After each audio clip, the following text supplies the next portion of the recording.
Dari Belesa Shopping Arcade menampilkan host Anda, Daniel Hendrata dan Debbie Katarina.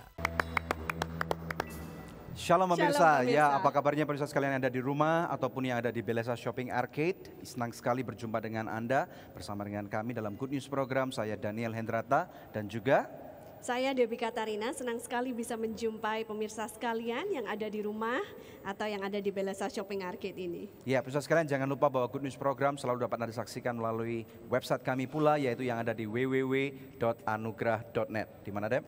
www.anugrah.net dan kapanpun acara ini berlangsung, bila ada di antara pemirsa yang memerlukan bantuan doa atau konseling, jangan pernah ragu-ragu menghubungi kami di nomor-nomor telepon yang tertera di layar kaca pemirsa sekalian. Ya pemirsa sekalian kita sudah siapkan suatu topik yang sangat menarik yaitu Menjembatani perbedaan generasi ya. Ya. Jadi kita tahu bahwa seringkali dari generasi yang lebih senior kepada generasi yang lebih junior itu banyak perbedaan Daniel ya, banyak cara pandang yang berbeda dan itu banyak sekali menyebabkan pertengkaran baik di dalam rumah tangga antara orang tua dengan Ya. anak khususnya ataupun ya. dalam bisnis. Atau dalam bisnis Ya, kalau mereka oke. family business atau di dalam pelayanan Ya, kalau melayani betul. bersama-sama Ya. dengan keluarga mereka. Ya, Jadi hari ini kita betul. mau belajar bagaimana bisa menjembatani perbedaan tersebut. Ya oleh karena itu pemirsa sekalian siapapun Anda dan kami percaya bahwa topik ini sangat menarik dan patut disimak. Oleh karena itu segera hubungi mungkin orang tua Anda atau rekan Anda atau teman Anda Ya. untuk mereka dapat menyaksikan Good News Program pada hari ini. Dan kita menampilkan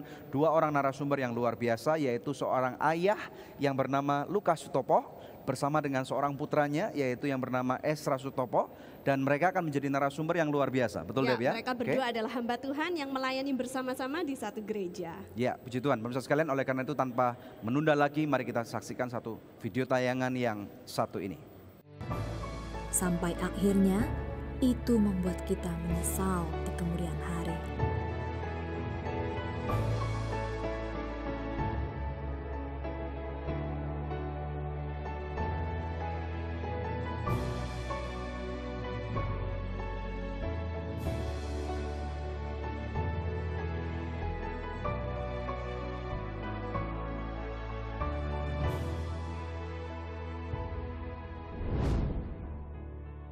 Hari ini kita akan belajar dari bapak dan anak, Lukas Sutopo dan Esra Sutopo. Bagaimana mereka telah berhasil menjembatani perbedaan generasi yang ada. 3 generasi di dalam keluarga mereka melayani Tuhan secara luar biasa, sehingga pertumbuhan gereja pun semakin pesat. Ini dapat terjadi ketika generasi yang lebih tua dapat membuka hatinya untuk bekerja sama dengan generasi yang lebih muda. Berikut ini pemaparan dari mereka. Mari kita saksikan sesaat lagi hanya di Good News Program. Selama gua ada gitu. Kalau udah ngomong guanya gini, selama gua ada lu harus nurut gua gitu. Kalian yang muda harus nurut saya yang lebih tua karena saya yang merintis gereja ini. Oh, pernah terucap nggak kata-kata seperti itu? Enggak pernah. Kenapa, Om?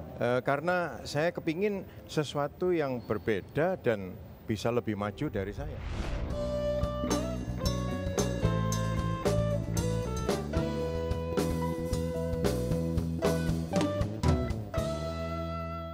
Aku suka banget Sogut bakso. Praktis, udah ada bumbunya. Ada bakso sapi, ayam, ikan, dan udang. Dari daging pilihan. Sogut bakso is very good. Sogut Seafood. Sekarang zamannya Sogut Seafood. Ada ebi katsu, ebi panko, sumai, dan golden money bag. Makan jadi lahap-hap. Seafood sehat dan enak, cuma Sogut jagonya. Ayo makan so nice, ayo kita SMS, semua makan so nice. Ujungnya aja enak, apalagi tengahnya, Bud. So nice, enak loh. SMS, semua makan so nice. SMS, semua makan so nice. So nice, enak, bermutu. Dari Sogut Food. Angel Love Online turut mendukung Yayasan Anugerah Presindo dalam menyebarkan kabar baik.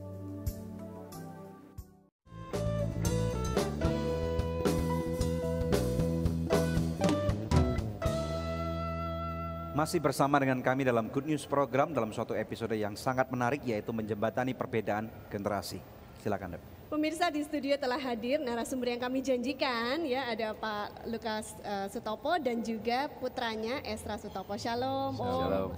Esra, apa kabarnya? Ya, senang sekali akhirnya Om bisa datang ke tempat ini. Esra sudah 2 kali nih ya, ini ketiga ya? Ketiga. Oke, good. Puji Tuhan. Senang sekali Om, karena setiap kali kami mengingat keluarga Om, keluarga Esra dan pelayanan daripada gereja kalian luar biasa sekali, memberikan inspirasi dan kagetnya sampai sekarang juga belum hilang. Kita juga selalu terinspirasi lewat Good News. Puji Tuhan, puji Tuhan.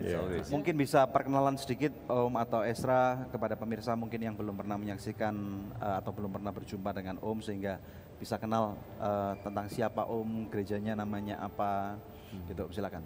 Ya. Saya nama Lukas Sutopo, pelayanan di Surabaya, dan dengan 4 anak, 3 laki, 1 perempuan, dan dengan 6 cucu sampai hari ini. Wow. Kalau bicara soal gereja kita, gereja ini dimulai di tahun 80-an ya. Iya, 80-an. Pak Lukas waktu itu memulai merintis dari persekutuan dan kemudian tahun 85 ya, pentabisan dan kemudian sejak itu kita dulu pakai nama GBT Kristus Alpha Omega. Tahun 2005, 2006 kita melewati banyak perubahan dan di situ Tuhan mempertajam visi dan semua Tuhan kasih perombakan dan sejak itu gereja kita mengalami perubahan dan pertumbuhan yang puji Tuhan sangat anugerah Tuhan lah kita katakan. Dan kita pakai nama Alpha Omega Church. AOC. Berarti ada rebranding ya, repackaging dan yang lain-lain. Kita akan bahas semua nanti hari ini di sini. Dan mungkin buat pemirsa juga perlu ketahui sebelum kita ngobrol lebih jauh, satu hal yang perlu mereka Anda semua juga ketahui bahwa kita datang dari gereja yang tradisional istilahnya ya. Karismatik tradisional. Karismatik ya, Pantekosta. Aliran Pantekosta. Aliran Pantekosta tradisional. Karena opa saya, papa dari Pak Lukas, dia adalah foundernya dari gereja Bethel Tabernacle. He's a very strong leader, sampai sekarang masih ada usia 97 tahun ya. Wow, 97 tahun dan bayangkan masih pemirsa, melayani Tuhan ya. Umur 97 tahun dan masih aktif melayani Tuhan, masih khotbah ya. Yes. Dan masih ingatan masih tajam. Oke, membaca Alkitab masih tiap hari. Dan mereka ini adalah 3 generasi yang kita tampilkan, 2 generasi, tetapi sebenarnya mereka sudah ada 3 generasi dan bahkan Esra sudah punya anak. Jadi ini mempersiapkan generasi keempat nih ceritanya. Cuman gini kan, biasanya kalau ini pengalaman dari kebanyakan orang, kalau misalnya dalam bentuk mungkin perusahaan ataupun gereja, selama papanya masih ada, mungkin papa bisa berkata seperti ini, selama gua ada gitu. Kalau udah ngomong guanya gini, selama gua ada, lu harus nurut gua gitu. Kalian yang muda harus nurut saya yang lebih tua, karena saya yang merintis gereja ini. Pernah terucap nggak kata-kata seperti itu? Nggak pernah. Kenapa Om? Karena saya kepingin sesuatu yang berbeda dan bisa lebih maju dari saya. Sebab jadi kuncinya yang pertama ini ya, pengen menjadi generasi mudanya lebih maju dari Om. Pasti. Sebab kita tidak bisa memakai satu sistem di dunia umum saja ya. Sistem itu kalau sudah 1 dekade, 10 tahun sudah expire gitu. Malah mungkin hanya 5 tahun ya. Perubahan-perubahan begitu cepat. Terinspirasi akan waktu transisi antara papanya Om dengan Om, seperti itu? Itu pun sudah mulai. Waktu itu terjadi masa-masa susah enggak waktu itu transisi itu? Saya tentu mesti main cantik. Saya mesti mengikuti lebih dulu. Saya sama papa saya juga tidak dipaksa, tapi saya sendiri pakai pakaian putih-putih, safari putih, sampai pergi ke hutan-hutan juga pakai putih-putih semua. Karena istilahnya gini, kalau dalam bahasa kita ya, gimmicknya opa saya ya, akong saya, gimmicknya adalah putih-putih. Orang akan tahu dia dengan itu branding dia. It's his gimmick. Pada waktu Om melihat anak-anak seperti itu gimana Om? Maksudnya saya pertama kali kaget ketemu dengan Om, wow keren banget gitu ya, hari Minggu di gereja pakai celana jeans. Saya kaget banget gitu, terus saya masuk ke gerejanya gitu, gerejanya dari luar tampak very traditional gitu ya. Sangat konservatif tapi dalamnya kok hitam semua. Kok lampu parnya keren-keren gini gitu. Moving head-nya banyak, ada berapa gitu, kaget gitu Om. Dan itu merupakan merupakan suatu impresi, saya impress gitu sekali dengan gereja kalian, luar biasa sekali gitu. Kalau boleh saya sampaikan juga. Silakan. Ketika orang lihat Pak Lukas, orang berpikir Pak Lukas usianya sekitar 30-an gitu mungkin ya Mas ya. Enggak, 25 kok. Tapi udah punya cucu dan dengan semua yang kita kerjakan, yang saya selalu katakan juga kepada banyak orang adalah gini, menjadi tua itu adalah kepastian. Tapi tetap punya semangat muda itu adalah pilihan. Wow, jadi ini menarik banget ya. Maksudnya tuh muda di dalam hati gitu ya. Nah pemirsa, satu bahasan yang luar biasa bukan? Tentunya pemirsa ingin lebih jauh lagi melihat bahasan kita hari ini, tetap stay tune bersama kami dalam Good News Program. Untuk mempunyai melihat sesuatu hasil yang bagus butuh perjuangan yang sangat dan ketika kita mau mengalami transisi yang smooth itu pun juga membutuhkan proses, ada harga yang harus dibayar juga.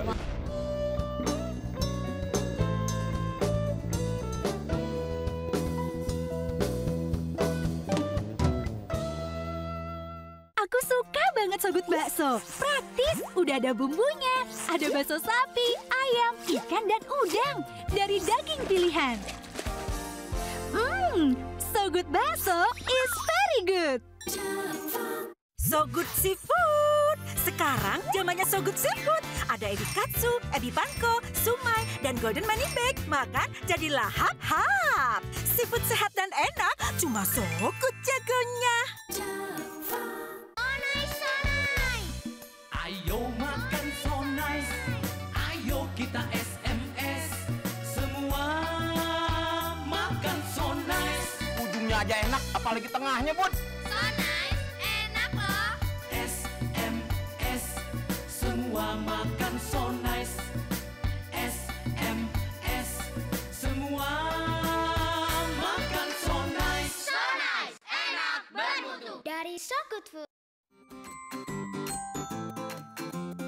Di momen Natal ini, kami ingin mengajak kalian untuk ikut serta dalam movement global. Caranya?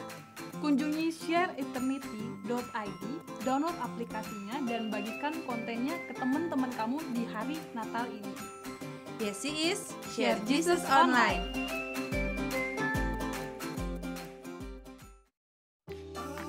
Di zaman ini, orang-orang terkoneksi setiap saat. 24 jam setiap hari, mereka terkoneksi satu sama lain. Dari berbagai penjuru dunia. Sekarang, kita membantu mereka untuk benar-benar terkoneksi. Yes, he is. Beritakan Yesus secara online di momen Natal ini dengan konten yang menarik untuk menjangkau orang dengan kabar keselamatan. Dan sebuah undangan untuk ikut ambil bagian dalam kisah terbaik di dunia. Yes, he is.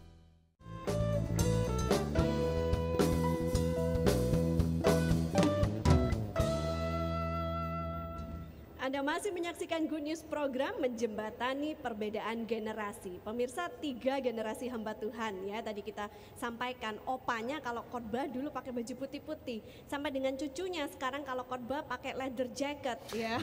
Itu perubahan yang luar biasa. Nah, mau bertanya kepada Esra. Pada saat dulu kuliah di Vancouver ya, sempat kuliah di luar negeri kemudian pulang.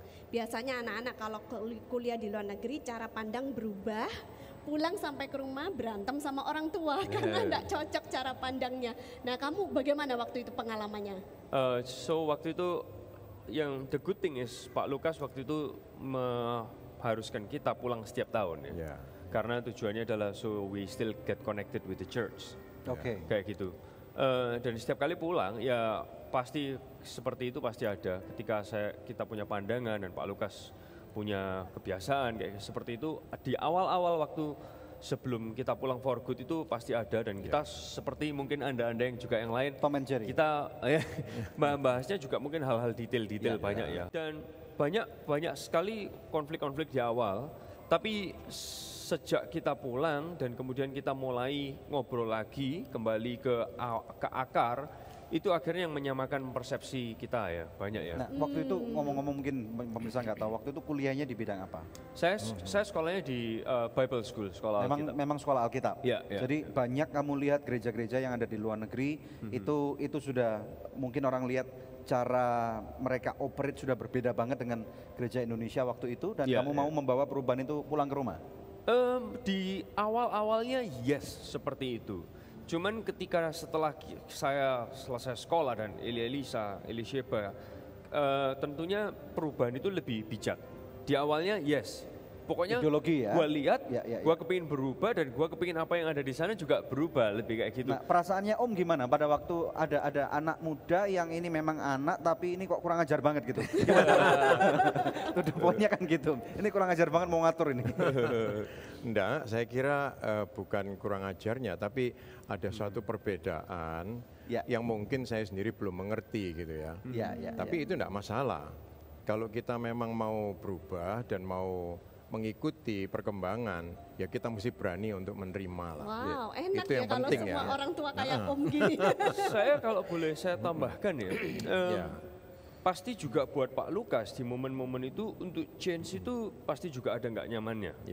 Perubahan kita pun juga nggak ekstrim ya. Perubahan kita perlu membutuhkan waktu gradual, juga. Dan saya percaya waktu kita melewati momen itu, saya ingat kata-kata itu, untuk mempunyai melihat sesuatu hasil yang bagus butuh perjuangan yang sangat, dan ketika kita mau mengalami transisi yang smooth, itu pun juga membutuhkan proses, ada harga yang harus dibayar juga.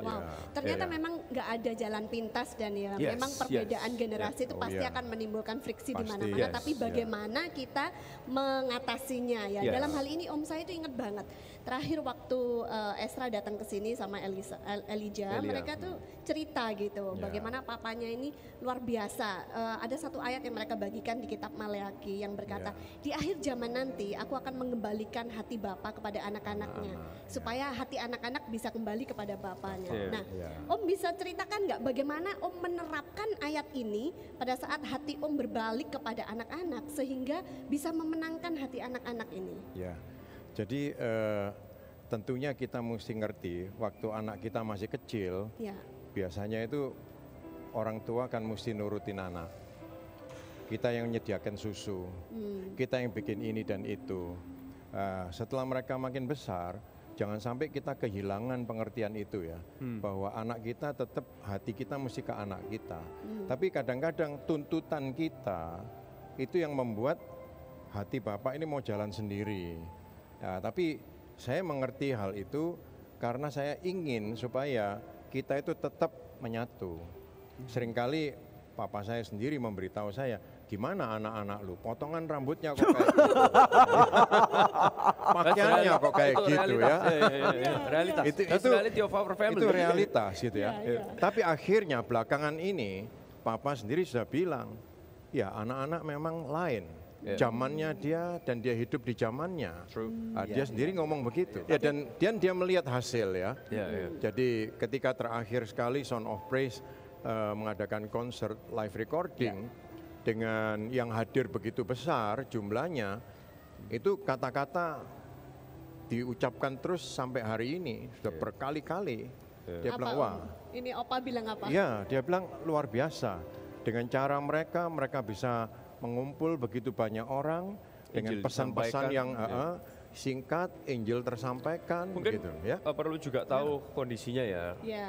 Sound of Praise pertama dan Sound of Praise kedua, dan setiap kali kita bikin acara, Akong hampir jarang datang ya, nggak pernah datang.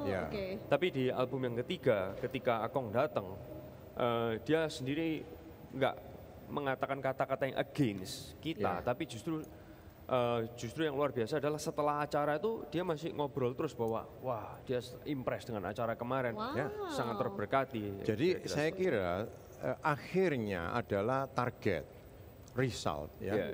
Jadi cara itu seringkali diperdebatkan. Padahal cara itu bisa macam-macam cara ya. Jadi packagingnya boleh berbeda-beda, tetapi yang terpenting salah satunya adalah Injil diberitakan, target pertumbuhan terjadi. Oke, pemirsa sekalian ini menarik banget. Kita akan belajar lebih panjang lebar bersama dengan dua orang narasumber yang luar biasa, dan kita akan kembali setelah yang satu ini. Kau yang maha tahu dan menilai hidupku, tak ada yang tersembunyi bagimu. Telah kulihat kebaikanmu yang tak pernah habis di hidupku. Shalom Shalom pemirsa, terima kasih atas kesetiaan Anda menyaksikan Good News program selama ini. Kami mengajak pemirsa sekalian untuk menjadi partner dari Anugerah Ministries agar kita dapat menyebarkan kabar baik bersama-sama. Anda dapat menghubungi kami di nomor-nomor telepon yang tertera di layar kaca atau memberikan taburan Anda di rekening yang berikut ini. Untuk setiap taburan yang Anda berikan, Anda memastikan kelangsungan Good News program dan juga program-program sosial kami lainnya. Kami percaya taburan Anda berada di ladang yang subur dan akan membuahkan banyak hasil bagi pekerjaan Tuhan. Tuhan Yesus memberkati.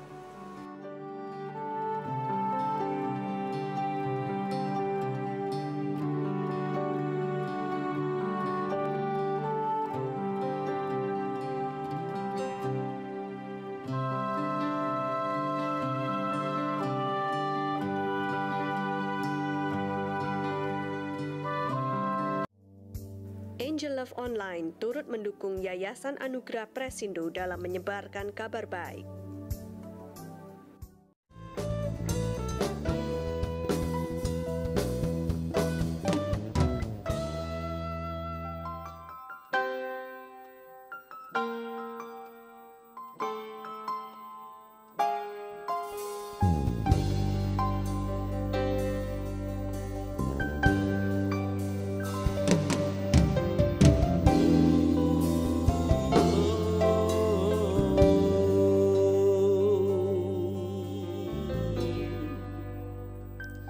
Selidiki aku, lihat hatiku, apakah ku sungguh mengasihimu, Yesus, Kau yang Maha Tahu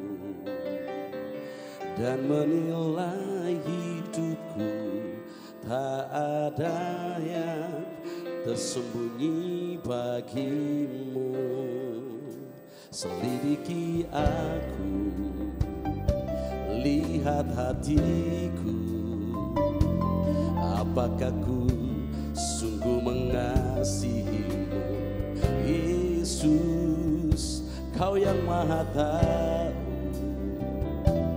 dan menilai hidupku, tak ada yang tersembunyi bagimu.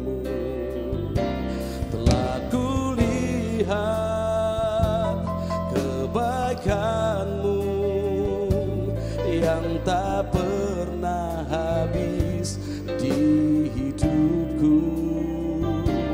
Ku berjuang sampai akhirnya Kau dapati aku tetap setia.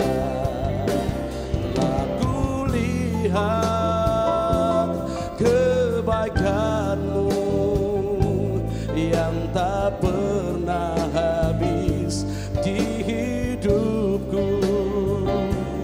Ku berjuang sampai akhirnya Kau dapati aku tetap setia.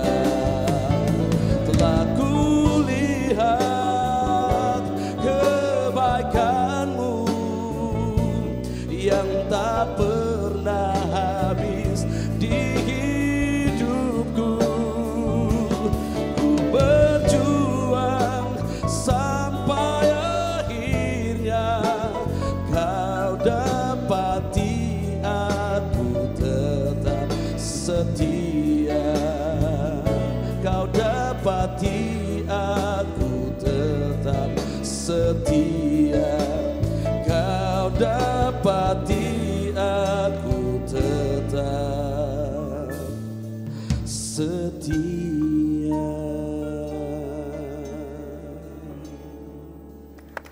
Luar biasa, terima kasih Alders Daniel Panebaren dan juga tim daripada Home Band Good News Program. Haleluya, puji Tuhan. Silakan. Ya, nah kembali lagi mau nanya kepada Esra. Tentunya melewati perbedaan-perbedaan yang ada dan perdebatan-perdebatan yang ada. Dan pertikaian-pertikaian. Apa yang sebenarnya tetap membuat kalian itu bisa tetap bersatu gitu kan? Banyak orang yang sudahlah kalau gitu nggak usah, aku nggak mau lagi, udah apa pelayanan sendiri aja, aku nggak ikut-ikutan. Wah, mungkin orang-orang ada yang seperti itu ya Om ya. Apa yang buat kalian tetap bersatu? Oke, first thing is yang pertama adalah seperti kembali ke ayat yang kita bahas Malaki 4 ayat 6. Dari Bapak itu punya hati, jadi dari generasi yang lama punya hati ke generasi yang baru. Dan itu yang pertama, itu yang unite us ya. Jadi Pak Lukas sendiri kepingin melihat ini semua ini harus bertumbuh lebih besar daripada yang apa yang aku pernah lihat. Buat Pak Lukas adalah seperti itu. Dan istilahnya gini, kemuliaan Tuhan yang akan kita lihat di depan kita jauh lebih besar daripada kemuliaan Tuhan yang pernah kita lihat. Daripada dipegang terus gitu ya, maksudnya ya. Yang ini kan istilahnya cara lama ya. Sesuatu yang lebih besar, sesuatu yang lebih luar biasa. Dan yang unite kita adalah balik ke basic lagi, vision, mission, values, itu yang unite kita selalu. Dan itu yang membuat kita selalu ketika kita argumen, kita selalu kembali kepada apa sih visinya, why we do what we do, kenapa sih kita ngelakuin ini, kenapa kita mau berubah, kenapa kita nggak mau berubah, kita selalu kembali kepada visi. Saya ingat sekali seperti tadi saya katakan di awal, waktu saya pulang masih sekolah, kita argumennya tentang teknis. Misalnya apa misalnya? Ya tadi kayak misalnya lagu setelah lagu itu tadi atau doanya, tata ibadah ya. Terus lalu kemudian mau ibadah, semua orang berdoa berlutut. Kemudian pilihan lagu, things kayak gitu ya. Settingan berapa panjang kita khotbah, running ibadah kita argue dulunya based on just karena aku lihat ini dan bagus aku ingin menerapkan. Ketika kita sudah mulai jot down visi, misi, value, kita duduk sama-sama dan kemudian kita create ini bersama-sama, bukan hanya kita sebagai leader, tapi dengan leader-leader di gereja, kita menuliskan why we do what we do. Saya sempat ngobrol sama Pak Lukas. Ketika orang tanya, seringkali orang bertanya tentang organisasi, tentang visi adalah gini, apa visi kita? Dan yang terjadi adalah kata-kata yang keluar itu tidak sesuai di pikiran dan di hati. Mereka punya visi, good statement, tapi it's not in their heart. Nah yang waktu itu yang kita obrolkan dengan Pak Lukas adalah, pertama apa sih visi gereja kita ini? Tapi kemudian pertanyaan berikut adalah, Papa kepingin lihat gereja ini gimana 20 tahun ke depan. Itu kata-kata tanya tentang apa visi dengan cara yang very casual but right to the heart.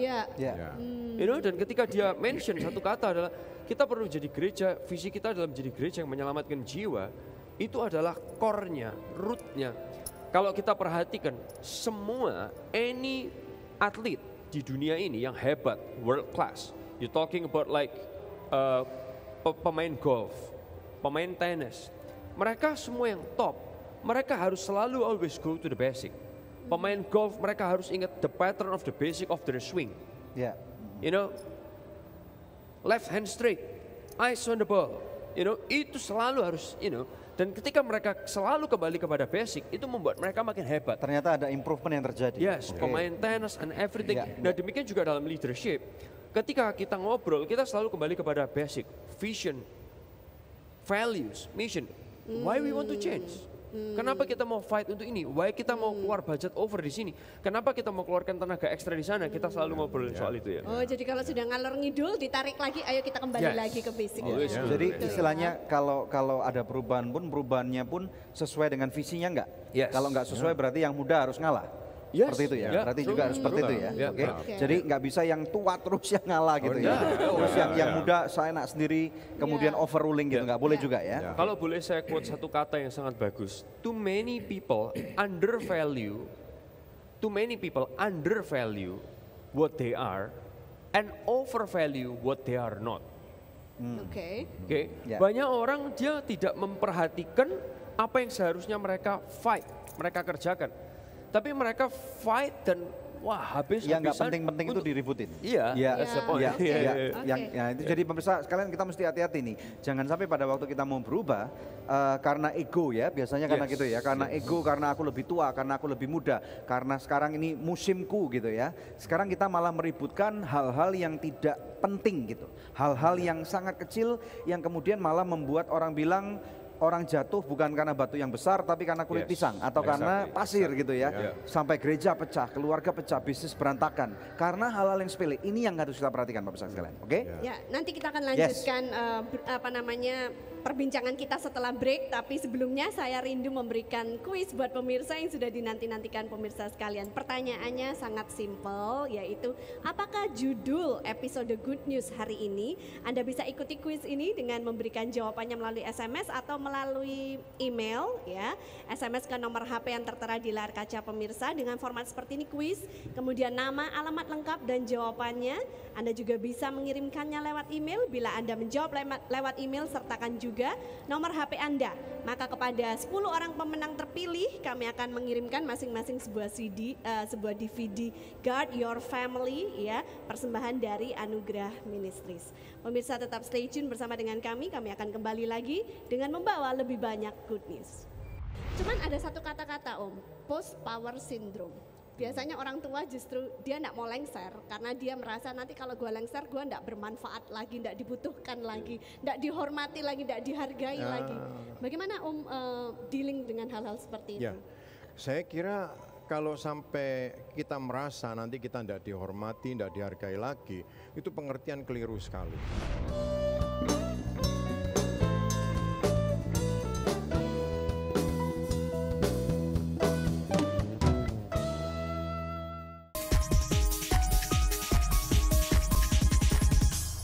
Shalom pemirsa, apa kabar Anda? Senang sekali saya bisa menjumpai Anda kembali.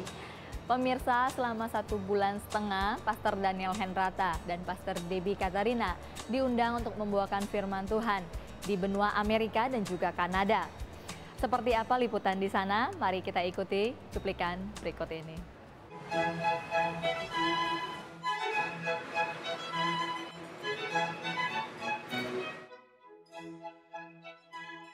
Pastor Daniel Hendrata dan Pastor Debbie Katarina bersama dengan kedua anak mereka, Angeline dan James, melayani di benua Amerika Utara dan Kanada. Mereka meluangkan 7 hari Minggu, melayani di 24 ibadah. Banyak yang diberkati oleh pelayanan mereka, banyak yang dikuatkan, diberikan konseling dan didoakan. Inilah gereja-gereja yang mereka layani.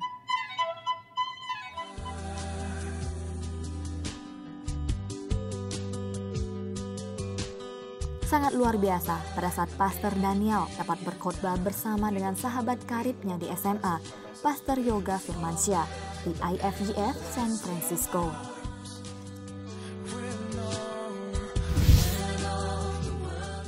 Sangat diberkati bisa berjumpa kembali dengan Pastor Yuyun Cahyana yang menuntun pertobatan Pastor Daniel dan membaptisnya di tahun 1995. Dan bisa melayani di gerejanya di IFGF Vancouver. Sungguh berkesan dapat berjumpa dengan Pastor Sony Mandagi. Di gerejanya lah Pastor Daniel bertumbuh pada tahun-tahun awal menjadi orang Kristen dan dapat melayani di gerejanya House for All Nation. Sangat berarti bagi Pastor Debbie untuk dapat melayani di Bethany Church of God di Philadelphia di bawah kepemimpinan Pastor Lukas Kusuma. Pastor Daniel dan keluarganya bertemu dengan teman-teman yang baru, tetapi pada saat yang bersamaan mendapatkan kesempatan reuni dengan teman-teman yang lama yang sudah belasan tahun belum dijumpainya. Suatu berkat yang luar biasa, terutama ketika mereka mendapat kesempatan untuk menghadiri upacara bendera di City Hall, Philadelphia dalam rangka Hari Kemerdekaan Republik Indonesia dan dapat berjumpa dengan Konjen RI dari New York City, Bapak Gafur Dharma Putra. Adalah untuk pertama kalinya dalam sejarah bendera merah putih dikibarkan di City Hall, Philadelphia. Dan mereka sangat tersanjung dapat menjadi bagian dari sejarah ini.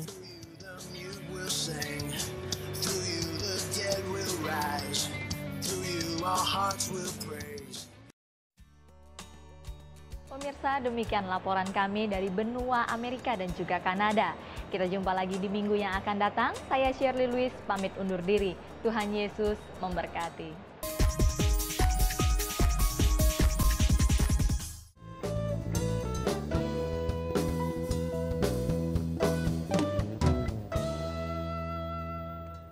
menjembatani perbedaan generasi dalam Good News Program. Langsung mau bertanya kepada Pak Lukas. Pak, pada saat gereja Bapak mengalami perubahan-perubahan seperti ini, bagaimana reaksi jemaat? Atau bagaimana reaksi sinode gitu Pak? Apakah ada pertentangan, mereka nggak suka, atau terutama dengan generasi-generasi yang udah lebih senior ya Pak ya? Ya, kalau dari jemaat, mereka itu rata-rata ya, apa yang dikatakan oleh gembala mereka terima. Ya, jadi kalau misalnya ada perubahan, mereka mau ngomong ya kita memberi penjelasan dulu. Ya, dengan diberi penjelasan mereka mengerti.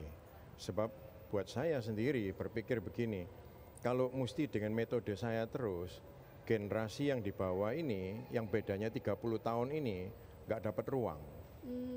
Iya kan? Ya. Tapi justru mereka yang mesti diberi ruang karena mereka akan hidup lebih lama.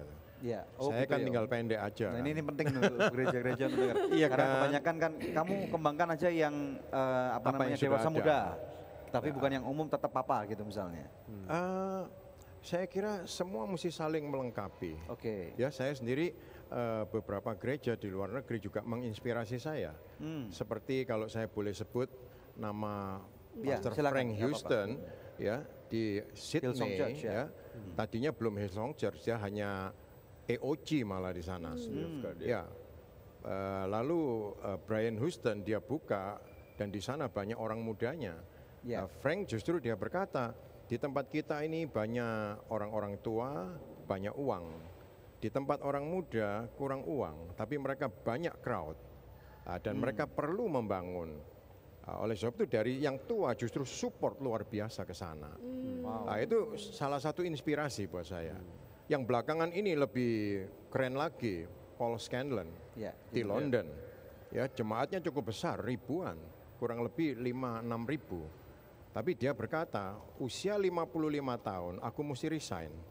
Dan anak dan mantuku mesti naik. Itu kan luar biasa ya pada saat kalau orang yang lebih tua itu bisa memberi kesempatan generasi muda untuk naik. Selama dia masih bisa ngeliat, selama dia masih bisa ngarahkan, Mas. Kalau salah masih bisa dikoreksi. Itu kan jauh lebih bagus daripada kalau nunggu dia sudah tidak ada, anaknya naik, tidak bisa apa-apa. Kan gitu. Nah, cuman ada satu kata-kata Om, post power syndrome. Biasanya orang tua justru dia tidak mau lengser karena dia merasa nanti kalau gue lengser gue tidak bermanfaat lagi, tidak dibutuhkan lagi, tidak dihormati lagi, tidak dihargai lagi. Bagaimana Om dealing dengan hal-hal seperti itu? Saya kira kalau sampai kita merasa nanti kita tidak dihormati, tidak dihargai lagi, itu pengertian keliru sekali. Keliru sekali. Justru kalau kita berhasil mendidik generasi berikutnya jadi lebih baik dari diri kita, lah itulah nilai diri kita kan. Kalau mereka hanya sama dengan saya gagal. Karena apalagi kalau mereka di bawah saya, amit-amit. Karena yang namanya keberhasilan itu pemirsa sekalian ini nggak bisa dilihat hanya keberhasilan satu orang. Dan nggak bisa cuman kadang-kadang dilihat dari keberhasilan satu tim, tapi generasi yang sebelumnya apa yang mereka tanam kepada kehidupan generasi yang muda ini yang perlu diketahui ya. Kita punya visi yang jelas. Makanya seperti tadi pertanyaan bagaimana dengan jemaat? Jemaat semua kembali go to the basic, go to the root adalah visi. What is our vision? AOC, we are building church for sinners. Kita membangun gereja untuk orang berdosa and that's crystal clear to everyone. Kita bangun gereja untuk orang berdosa. So kalau kita melakukan perubahan ini semua, basicnya kayak ini. Our basic is berarti supaya orang-orang berdosa mau masuk ke gereja itu. Dan orang yang berdosa modelnya kadang-kadang aneh-aneh. Dan mereka harus kita jembatani sampai mereka bisa. So kalau sinode shoot kita, hey why you do this, why you do that? We go back to the basic, we go back to the vision. We are building church for sinners. Buat Pak Lukas dan kita itu harus crystal clear di hati kita, di pikiran kita. Semua yang kita lakukan, every strategy, every kemasan, apapun lah, we go back to the city. Gimana dengan cara khotbah kalian ya? Pasti kan juga beda ya, bukan hanya cara berpakaiannya. Sebelum ngomong yang satu itu nanti kita tunggu dulu ya. Pemirsa sekalian jangan kemana-mana dan jangan lupa pemirsa sekalian apabila Anda mungkin mempunyai masalah yang sama tentang apa yang kami bicarakan pada hari ini.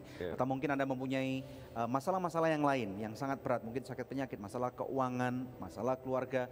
Pemirsa sekalian di layar televisi Anda ada nomor telepon ataupun SMS dan alamat email. Anda bisa menghubungi kami sekarang juga. Dan kami rindu untuk berdoa bagi Anda. Kita percaya bahwa memang masalah boleh terjadi terjadi. Tetapi ingat, jangan lupa bahwa Tuhan itu selalu menyertai kita. Dan doa orang benar itu besar kuasanya. Stay tune di Good News program. Yang buat khotbah sekarang ini adalah satu orang, and then everyone speak the same sermon.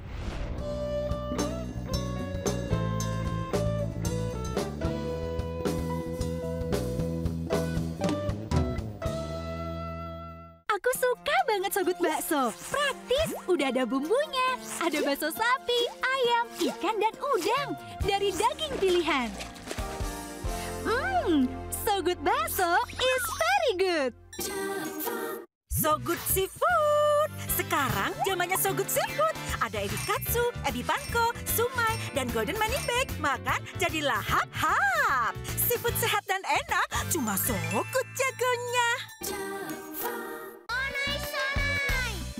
Ayo makan so nice, ayo kita SMS, semua makan so nice. Ujungnya aja enak, apalagi tengahnya, Bud. So nice, enak loh. SMS, semua makan so nice. SMS, semua makan so nice. So nice, enak, bermutu. Dari So Good Food.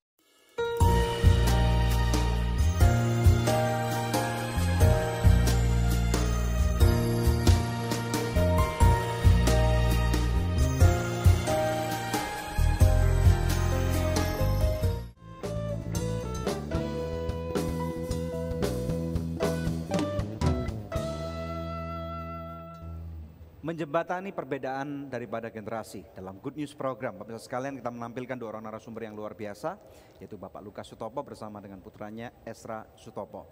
Esra, saya mau tanya sama kamu nih, sistem operasi yang berbeda antara DOS dan Windows. Windows 95 sampai dengan Windows, sekarang Windows berapa? Windows 8 ya? Yes. Antara Windows dengan iOS sama OS X, ini berbeda banget gitu ya. Nah, cara berkhotbah dari generasi lama dan generasi baru pasti berbeda. Gitu ya. Nah, bisa ceritakan nggak bagaimana perubahan-perubahan dalam mungkin berkhotbah atau mungkin cara pujian penyembahan? Silakan. Oke, let's talk about khotbah ini, kita mulai ngomong detail ya. Di awal dulunya Pak Lukas selalu menata saya, Elia Elisa, Elisheba, kita punya porsi yang sama berkhotbah dengan dia. Jadi nggak ada setiap minggu pertama atau 2 minggu sekali Pak Lukas. Dan kemudian, no. Kita semua punya porsi yang sama, semua di-rotate. Di awal, ini jadinya cerita sedikit rahasia dapur nih. Di awal, gereja kita run by team ya setiap bulan. Dan di awal kita punya tim, lalu kemudian Pak Lukas bikin khotbahnya sendiri, kita bikin khotbahnya sendiri, saya bikin khotbah sendiri, Elia bikin khotbah sendiri, Elisa, Elisheba, semua bikin khotbahnya sendiri-sendiri dan gaya kita pasti berbeda.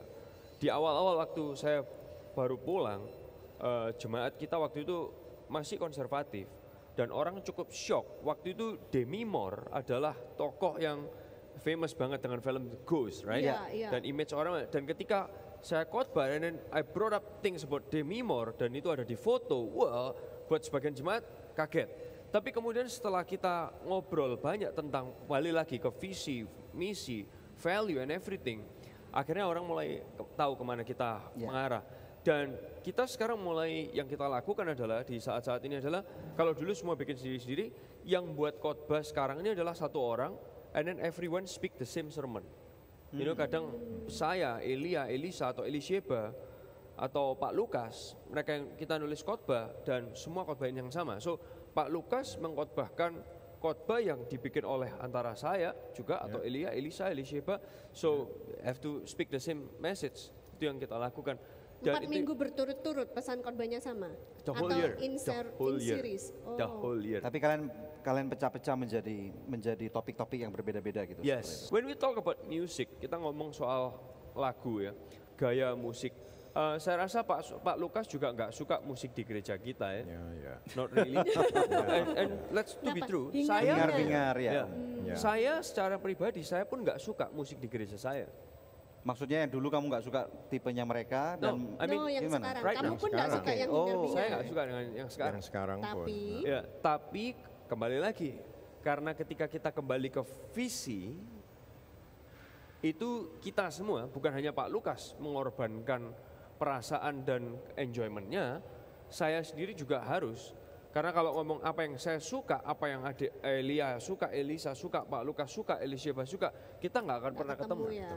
But because of the vision, kita harus adjust. Everyone have to adjust. So ada seorang tua yang pernah datang ke gereja dan kemudian ini yang dia katakan, saya suka kalau di gereja saya itu nggak suka musiknya. I like that. Why? Karena kalau sampai aku suka musik di gerejaku, berarti next generation nggak akan bisa fit in dengan musik gereja ini. Kalau sampai aku suka, tapi karena aku nggak suka for the sake of the next generation atau for the lost, for the sinners. Ini jemaat ya bisa ngomong seperti itu ya? Wow. Ya oleh karena itu, karena saya sudah menular lah ya, karena Om punya hati yang mau memperhatikan next generation, jadi jemaatnya juga mau memperhatikan. Itu mungkin lebih fokusnya adalah orang yang berdosa. Saya tahu banyak orang yang berpikir bahwa gereja kita gereja orang muda, but we are really not. Gereja orang muda itu buat kita hanyalah ripple effect of the vision itself, yang which is adalah gelombang terbesarnya. Ketika kita ingin jadi gereja untuk orang berdosa, maka ripple effect-nya adalah orang akan lihat kita seperti orang muda, but really not. Banyak leaders di gereja kita yang mereka adalah orang tua-tua. Ya, kita akan lanjut ya. Nah pemirsa, sebelum kita break, ada doa yang sudah terjawab yang saya rindu bacakan kesaksiannya buat pemirsa sekalian. Dari seorang pemirsa di Wonogiri ya.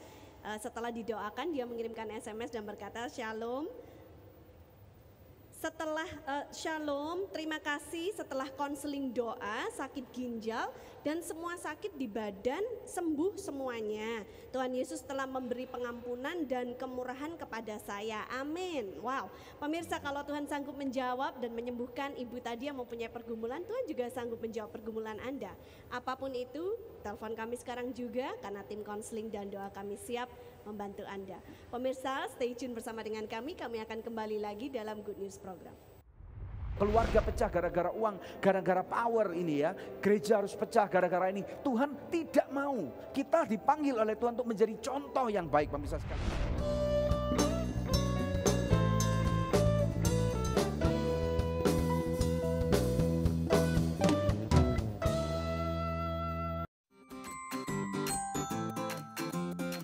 Momen Natal ini kami ingin mengajak kalian untuk ikut serta dalam movement global. Caranya? Kunjungi shareeternity.id, download aplikasinya dan bagikan kontennya ke teman-teman kamu di hari Natal ini. Yes, he is. Share Jesus Online.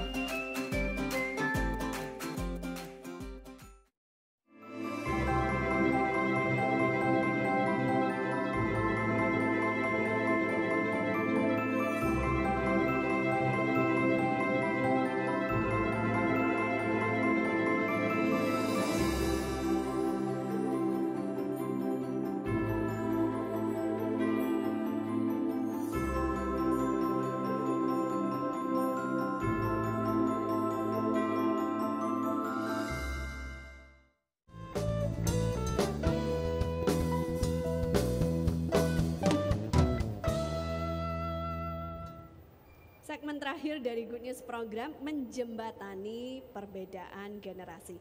Langsung kepada Pak Lukas. Pak, bisakah memberikan kata-kata dorongan kepada pemirsa di rumah yang mungkin adalah generasi yang lebih senior dan mereka mungkin susah gitu mau berubah tapi tidak tahu caranya. Silakan Pak. Musuh terbesar adalah mengalahkan diri sendiri. Dan itu hal yang sangat penting sekali.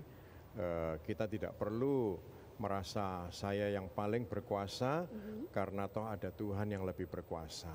Ya, itu. Jadi berilah kesempatan kepada generasi muda untuk maju supaya ada generasi penerusnya. Ya, sebab kalau tidak, kita sudah tidak ada, bukan gereja itu gereja punya Tuhan, nanti Tuhan yang ngurusin gitu. Ya berarti tidak ada kita pun hari ini juga nggak apa-apa kan? Nah, jadi mestinya berilah kesempatan supaya kita masih bisa melihat dengan mata kita keberhasilan yang diberi oleh Tuhan juga gitu melalui orang-orang muda. Ya, itu penting. Puji Tuhan, terima kasih Om. Ezra. Buat yang muda-muda teruslah belajar sebanyak mungkin. Menggali karena orang akan selalu comparing Anda dengan orang yang lebih tua. Belajarlah sebanyak mungkin, teruslah berusaha melakukan yang terbaik. Dan satu hal yang saya ingin selalu titip pesan juga, belajarlah embrace the older generation.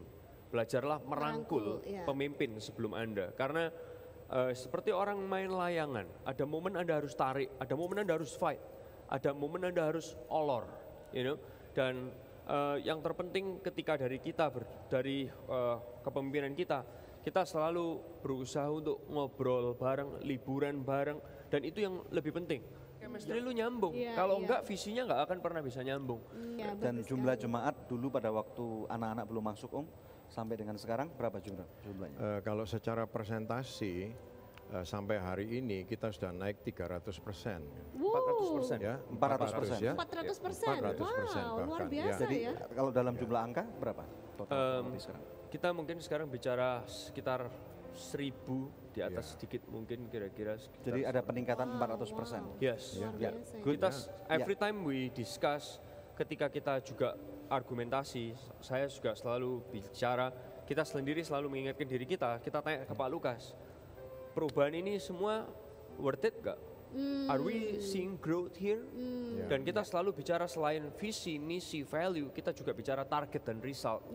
Karena buat saya secara pribadi, buat Pak Lukas dan buat tim kita semua, kita mau lihat jiwa dibaptis, jiwa tertanam dalam kelompok sel, orang ngalamin perubahan hidup, orang mencoba melayani pertama kali dan tertanam dalam gereja lokal dan menyelamatkan ada jiwa. Ada buah-buah kehidupan yang akan dituai. Selamat atas perubahan yang terjadi, selamat Esra. Kami sangat diberkati dan jemaat pun pasti diberkati oleh Tuhan. Terima kasih sudah mampir di Good News Program. Tuhan berkati. Ya. Oke, pemirsa sekalian, sebagai penutup mari kita lihat daripada firman Tuhan yang akan saya ambilkan dalam kitab Efesus pasal yang ke-6. Kita melihat daripada ayat yang pertama sampai dengan ayat yang keempat. Efesus 6, 1 sampai dengan 4, firman Tuhan berkata, "Hai anak-anak, taatilah orang tuamu di dalam Tuhan, karena haruslah demikian." Ayat 2, "Hormatilah ayah dan ibumu, ini adalah suatu perintah yang penting, seperti yang nyata dari janji ini, supaya kamu berbahagia dan panjang umurmu di bumi." Ayat 4, "Dan kamu bapak-bapak, janganlah bangkitkan amarah di dalam hati anak-anakmu, tetapi didiklah mereka di dalam ajaran dan nasihat Tuhan." Pemirsa sekalian, di dalam topik ini khususnya menjembatani perbedaan generasi, kita sudah menerima penjabaran yang panjang lebar dari kedua narasumber yang luar biasa. Nah, di sini firman Tuhan juga mengingatkan kita satu kali lagi, terutama yang pertama kepada anak-anak. Nah, kita mesti tahu pemirsa sekalian, konteks anak-anak di sini ini saya dapat bagi menjadi dua bagian. Yang pertama anak-anak yang masih kecil. Ya, anak-anak yang memang masih hidup bersama dengan orang tuanya, memang mereka belum menikah, memang mereka belum dewasa.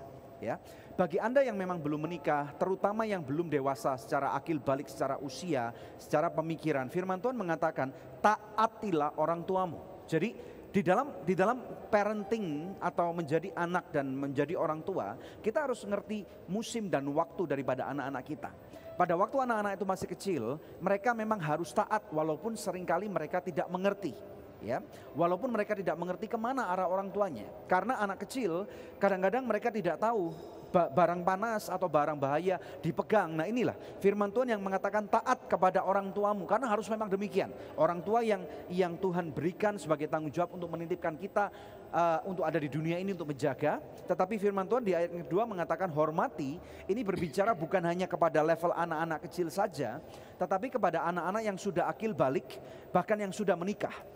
Anak-anak muda yang seusia saya misalnya 30-an, 40 tahunan yang masih orang tuanya masih ada, kita nggak boleh lupa dengan orang tua kita. Ini harus ya. Tetapi konteks taatnya sudah tidak lagi sama seperti pada waktu kita masih anak-anak dan belum menikah.